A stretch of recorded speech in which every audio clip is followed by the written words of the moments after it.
여러분 가슴에는 좋아하지만 카네이션을 하나씩 다 다루셨죠. 카네이션은 꽃 가운데 가장 은은한 꽃이라고 합니다. 카네이션은 꽃 가운데 가장 수수한 꽃이라고 부릅니다. 장미처럼 붉지도 않고 백합처럼 뚜렷하지도 않습니다. 그 향기는 있는 듯 없는 듯 합니다. 이것을 모성애가 그렇다라고 비유해서 말하고 있습니다. 우리의 부모님의 사랑은 잔잔한 물결처럼 얼마나 은은히 임하는지를 모릅니다.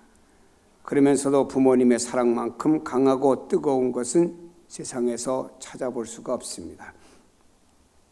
우리에게 잔발장이라고 알려진 레미제라블이라고 하는 그 저자는 19세기 프랑스의 문호였던 빅토르 위고라고 하는 사람이죠. 붓 한 자루 가지고 세계에 가장 큰 영향을 미쳤던 문학자 한 사람이었습니다. 그는 시인이었고 소설가였고 정치가였습니다.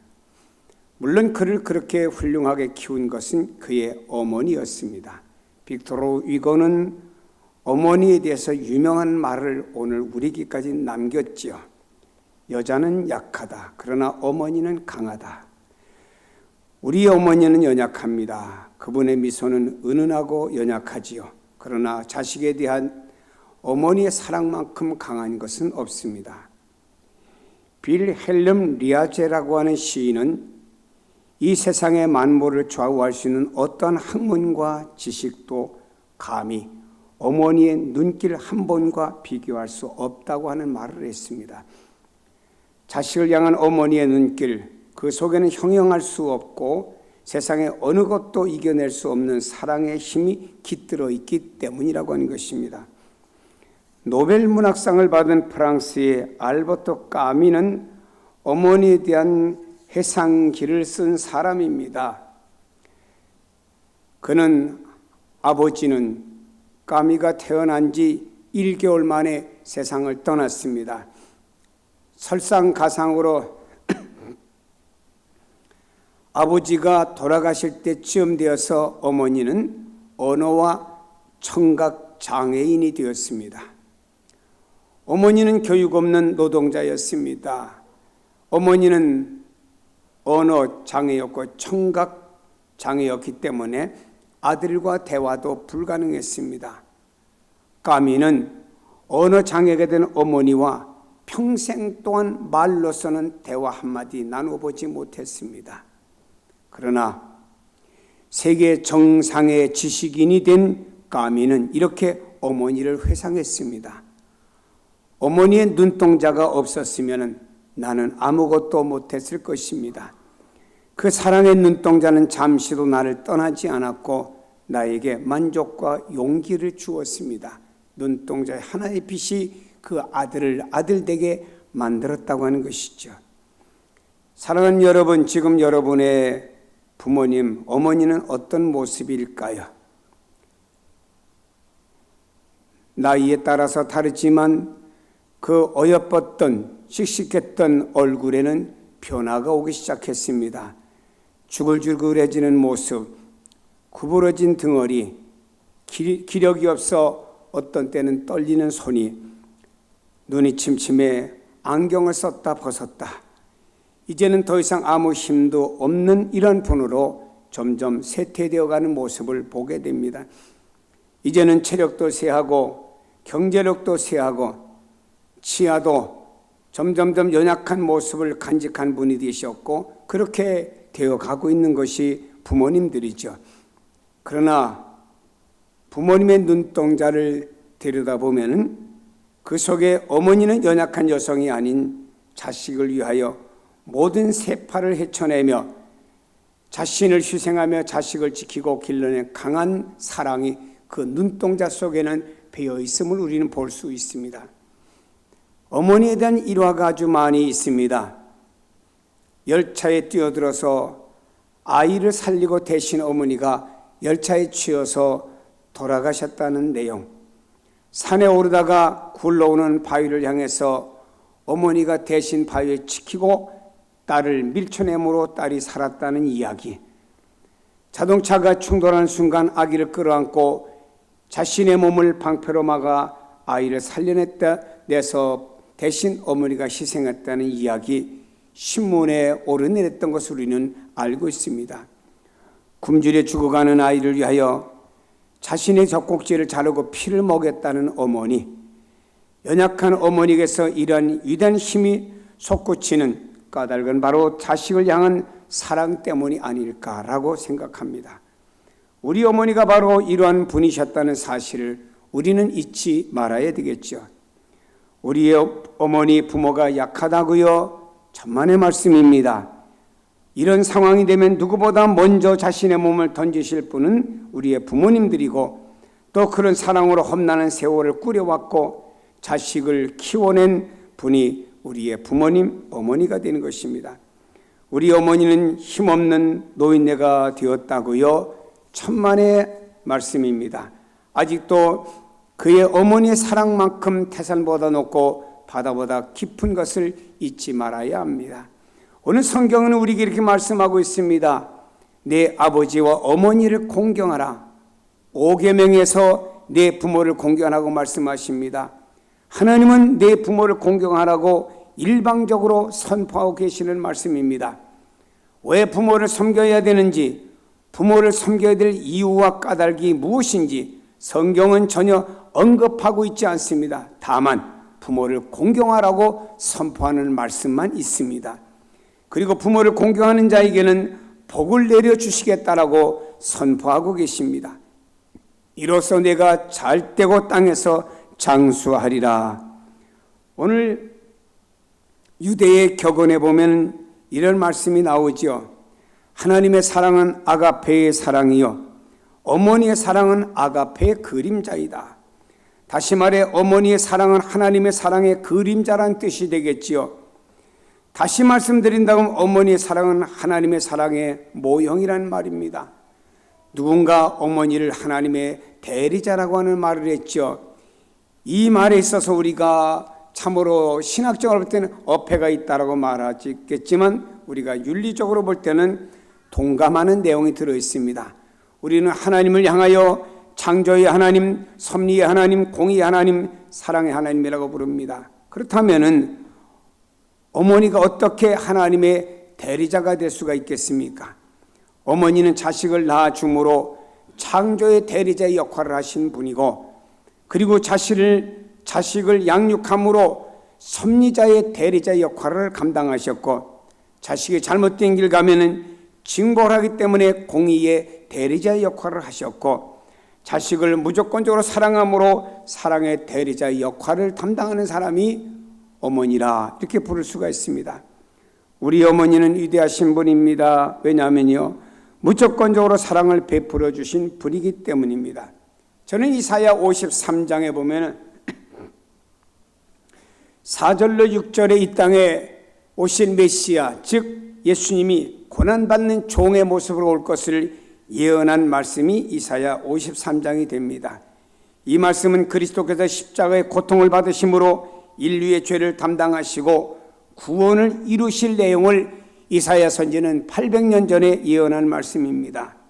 저는 이 말씀을 보면서 우리 어머니들의 사랑이 그리스도의 사랑과 많이 닮았다라고 하는 것을 비유로 말씀을 드리고 싶습니다. 첫째로는 우리의 부모님은 자식의 허물을 담당해 주시는 분이죠. 이사야서에 보면 이렇게 말씀하고 있습니다. 53장 5절에 그가 찔려면 우리의 허물 때문이요 그가 상함은 우리의 죄악 때문이라. 그가 징계를 받음으로 우리가 평화를 누리고 그가 채찍에 맞음으로 우리가 나음을 받았도다 라고 말씀하죠. 이 말씀은 예수 그리스도께서 인류를 구원하시고 생명을 주시기 위하여 몸소 십자가의 고난을 받기 위해서 오실 예수 그리스도라고 하는 뜻을 이미 구약에 말씀하신 것입니다. 죄인을 향한 그리스도의 사랑은 십자가에서 다 보여주셨습니다. 저는 바로 어머니의 모습이 이러한 모습이 아닌가 생각합니다. 물론 예수님처럼 인간의 죄악을 담당하시거나 십자가를 지실 수 있는 분인 아닙니다. 그러나 예수님의 십자가를 통해서 우리의 허물과 잘못과 모든 죄가 다 이렇게 그 안에 덮어지고 용서받은 것처럼 부모님은 자식의 허물과 잘못을 다 뒤집어쓰고 때때로는 그것을 담당해 주신 분이라고 소개하고 있죠. 어느 집의 아이가 남의 집과 도둑질을 하다 붙잡혔습니다. 이 아이는 소년원으로 넘겨질 위기에 처하게 되었습니다. 이때 어머니가 이 소식을 듣고는 부랴부랴 경찰서로 달려가서 이 어머니가 이렇게 말합니다. 손발이 닳도록 무릎을 꿇고 빕니다. 다 어머니 내가 잘못 가르쳐서 그렇습니다. 다음엔 절대로 이런 일이 없도록 하겠습니다. 용서해 주세요 하면서 그 피해를 주었던 집에 그 사람을 붙잡고 매달리며 애원합니다. 여러분, 도둑질은 자식이었어요. 그런데 어머니는 내가 잘못했다고 그 자식의 허물을 어머니가 다 뒤집어쓰고 내가 잘못했다고 하면서 마치 죄인인 아들의 죄를 어머니가 죄인인 양 매달려서 사정하는 이 모습에 그 피해자나 경찰들에게 감동을 주어서 합의를 잘 보고 소년원에 가지 않고 나왔다는 이야기, 그래서 그 자녀가 잘 자라나 훌륭한 젊은이가 되었다는 이야기가 있습니다. 여러분, 자식이 잘못했는데 부모가 변상하고 자식이 잘못했는데 부모가 가서 손이 발이 되도록 빌고 그 자식의 허물과 모든 걸 다 뒤집으시고 그 자식을 위해서 변호해 주는 역할을 하건 마치 우리 주님께서 하나님 앞에서 우리의 잘못을 중보자의 역할을 감당해 주었듯이 이 땅의 잘못은 자식이 했는데 그 잘못의 중보자적인 역할을 어머니가 대신 변호해 주고 대신 허물을 뒤집어쓰고 대신 그 앞에서 인격적인 모욕을 당해가면서도 그 모든 자식의 허물과 잘못을 용서받기 위해서 애원하는 이런 어머니의 모습을 볼 수 있습니다. 이것은 바로 자식의 허물을 담당하시는 분 예수 그리스도가 우리 허물을 담당해 주셨듯이 자식의 허물을 담당해 주신 바로 부모님의 사랑을 볼 수가 있는 것입니다. 또한 부모는 자식에게 살과 피를 주신 분이십니다. 이사야 53장 4절에 말씀합니다. 그는 실로 우리의 질고를 지고 우리의 슬픔을 당하여 끈을 말씀하고 있습니다. 예수님께서는 친히 인간의 저주와 슬픔을 담당하시기 위하여 십자가에 달려 죽으셨습니다. 머리에는 가시관을 쓰셨습니다. 양손과 양발에는 십자가에 못 박히셨고 옆구리엔 창에 찔리셔서 피와 물을 다 쏟아주셨습니다. 채찍 맞아서 온몸에 살결이 다 찢어져서 그 살결은 너덜너덜너덜한 가죽같이 되어버리고 말았습니다. 이런 주님, 십자가 지시기 전에 그 전날 목요일 밤에 최후의 만찬을 하시며 제자들 다 앉혀놓고 식사를 하시면서 떡을 떼어주고 포도주단을 주시면서 주님은 이렇게 말씀하셨습니다. 내 살을 먹고 내 피를 마시는 자는 영생을 가졌고 마지막 날에 내가 그를 다시 살리리니 내 살은 참된 양식이요 내 피는 참된 음료로다 말씀했습니다. 그리고 제자들에게 받아 먹으라. 너희가 다 이것을 마셔라. 인류의 구원을 위하여 내 살과 피를, 이것은 생명이 되기 때문에 내가 너희를 위해서 내어주겠다라고 하는 것입니다. 받아 먹어라, 받아 마셔라고 하는 것은 바로 너희의 구원을 위해서 내 살과 피를 너희에게 주겠다는 말씀, 받아 먹어라, 받아 마시라는 말씀이죠. 이런 그리스도의 사랑이 있었기에 오늘 우리는 하나님을 아버지라 부를 수가 있고 예수 그리스도를 나의 구주라고 부를 수가 있고 이 거룩한 예배 참여에 하나님 앞에 예배드리는 귀한 성도들이 된 줄로 믿습니다. 사랑하는 여러분, 우리의 어머니, 우리의 부모님도 자녀를 위해서 살과 생명을 주신 분이라고 하는 것을 우리는 알아야 되지요. 예수님의 차원은 아니지만 우리 부모는 자녀를 위해서 모든 것을 내어주셨다고 하는 것을 잊어서는 안 되지요. 옛날 평양북도 용천의 한독 목사라는 분의 할아버지가 한정규 씨죠. 해변가에 살고 있었습니다. 행복한 가정을 이루며 살아가고 있는데 불행하게도 이 가정에 재난이 닥치게 된 것이죠. 갑자기 쏟아진 폭우로 인해서 홍수가 나서 모두가 그 물속에 빠져 죽을 형편에 놓이게 되었습니다.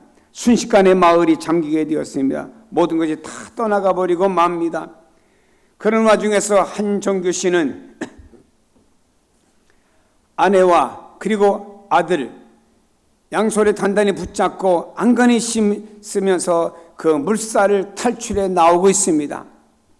아무리 힘을 쓰고 빠져나와도 애를 썼지만 더 이상 힘에 붙여 기진맥진한 한정규 씨가 비명을 지르며 이렇게 부인에게 말했습니다. 여보, 내가 한 사람밖에 더 이상 붙잡을 수가 없겠어. 내가 둘을 다 구하려고 하다가는 둘 다가 죽고 나도 죽게 생겼어. 내가 이제 당신과 그리고 아들이 있는데 두 사람 중에 한 사람만 구하면 구할 수가 있겠는데 누구를 구해야 되겠소? 라고 물었을 때 부인 되는 그리고 아이의 어머니 되는 어머니는 이렇게 말했습니다. 나를 버리고 아이를 구하시오. 그 순간 한정규 씨는 할 수 없이 사랑하는 아내의 손을 놓자 아내는 거센 물살에 의해서 떠내려가 버리고 말았습니다. 그리고 그 아이만 구해서 그 아이는 훌륭한 목사님이 되었죠. 사랑하는 여러분, 하나님은 왜 아기가 엄마의 뱃속에서 10달을 살다 나오게 하셨을까요? 10달 동안 어머니는 그 한 생명에게 살을 주고 피를 공급해주며 그 생명이 어머니 뱃속에서 자라게 만들어주는 역할을 10달 동안 하게 만들어주는 것입니다. 그러다가 태어나서 한 생명이 온전한 생명체로 태어나게 되는 것이죠. 그리고 오늘 이 자리에 설 수 있는 우리 모든 성인들이 되는 것입니다. 어머니는 아이가 잠을 이루지 못할 때 밤새도록 아이를 들쳐업고 방 안과 심지어는 밖의 마당을 왔다 갔다 서성거립니다. 정이 피곤하면은 업은 채로 잠깐 앉아서 혹은 서서 꾸벅꾸벅 졸면서 밤을 지새우는 적도 있죠. 시장에서 장사하는 어머니는 하루 종일 아이를 등에 업고 시장에서 장사하는 어머니의 모습도 장에 가면 볼 수가 있었습니다. 등에는 아이를 들쳐업고 머리에는 어떤 어머니는 과거에 과일 바구니를 이고 과일 사라고 동네 골목골목 다니며 외쳤던 어머니도 있었습니다. 어머니는 이런 힘든 일을 하는데 이런 힘든 일을 하면서도 이런 힘이 어디서 나올까요? 어머니의 힘은 자식이 아니고서는 이런 힘이 나올 수가 없는 것이죠. 약하디 약한 어머니에게서 이런 힘이 솟아나는 것은 자식을 향한 사랑과 희생이었기 때문이라고 볼 수가 있습니다. 아프리카 속담에 이런 말이 있습니다. 코끼리는 코를 짐이라고 생각지 않습니다. 어머니는 제 아이를 짐이라고 생각하지 않습니다. 아프리카 저 흑인들이 사는 마을에도 이러한 속담이 있습니다. 너무 힘들고 배가 고파도 어머니는 자식을 짐으로 여기지 않습니다. 오직 사랑과 희생으로 자식 하나만 위해서 일념으로 모든 고난을 이겨나가죠. 이렇게 해서 한평생 한 성인이 키워지기까지 그 부모는 애쓰다 보면 언젠가 그 부모는 늙어지고 또 자신의 모든 삶도 스스로 이어갈 수 없는 상황에 되어버리고 마는 것입니다. 그런데 이러다가 부모가 나이가 많아지니까 그 자녀는 그 부모가 짐이 된다고 하는 사람도 있네요. 그 부모가 뱉는 가래가 싫고 그 부모의 눈에 눈곱이 끼는 것이 싫다고요. 그래서 부모님 생활비도 안 드리고 그 돈으로 사고 싶고 이쁜 거 가고 싶고 여행하고 싶은 것은 젊은이들이 다 다닙니다. 어떤 사람은 병든 부모를 기도원에다 버려놓고 매달 돈만 붙여주는 자식도 있답니다. 신명기는 이렇게 27장 16절에 말합니다. 그의 부모를 경홀히 여기는 자는 저주를 받을 것이라. 하나님께서는 부모를 경홀히 여기는 자에게는 저주를 선포하셨습니다. 살과 피와 생명을 다해 양육하신 부모를 없인 여기는 자를 악한 자로 하나님은 심판하시겠다고 말씀하고 있습니다. 오늘 우리에게 주시는 말씀은 아주 짤막합니다. 부모를 공경하라. 어머니와 아버지를 공경하라. 부모를 공경하는 자에게 복을 주겠다. 짤막한 말씀입니다. 그러면서도 인간의 본분을 다하라는 말씀이 되는 것입니다. 사랑하는 여러분이 어느 책에 창털이라는 사람이 한문을 만들 때 어미 모자를 만들어야 되는데 어미 모자에는 바로 네모가 난 곳에 줄 하나 긋고 점 2개를 찍었지요. 그래서 창털이라는 사람은 왜 이렇게 어미 모자를 만들었느냐? 좀 죄송합니다만 이렇게 창틀을 만들고 줄 긋고 점 2개 찐 것은 바로 어머니의 젖을 상징한다고 하면서 그 어미 모자를 만든 것입니다. 어머니의 젖은 양식이요 사랑이요 희생이 되는 것이죠. 우리는 어버이 주일을 맞이하면서 우리에게 살과 피와 생명을 바쳐 양육하신 부모님의 은혜를 잊지 말아야 되겠습니다.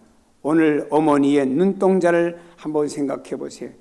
희미하게 시력이 약해지신 부모님이지만 세상도 감당할 수 없는 강한 사랑으로 나를 바라보시며 염려하시고 그 바라보며 오히려 바라보면서 뭔가를 주면서 행복해 하시는 그 부모님을 바라보며 우리는 오히려 감사해야 되겠습니다. 부모님의 사랑은 예수님의 사랑의 작은 모형입니다. 부모님의 사랑은 하나님의 사랑의 그림자입니다. 그러므로 내 어머니, 내 아버지를 공경해야 됩니다. 그래서 성경에 주님은 이렇게 말씀하고 있습니다. 따라합시다. 내 부모를 공경하라. 내 부모를 순종하라. 이것이 옳은 일이다. 이것이 옳은 일이다. 바른 일이다. 하나님을 믿는 사람들의 바른 삶이다라고 말씀하신 이 주님의 메시지를 여러분 가슴속에 잘 간직하기를 주님의 이름으로 축복합니다. 기도하십니다.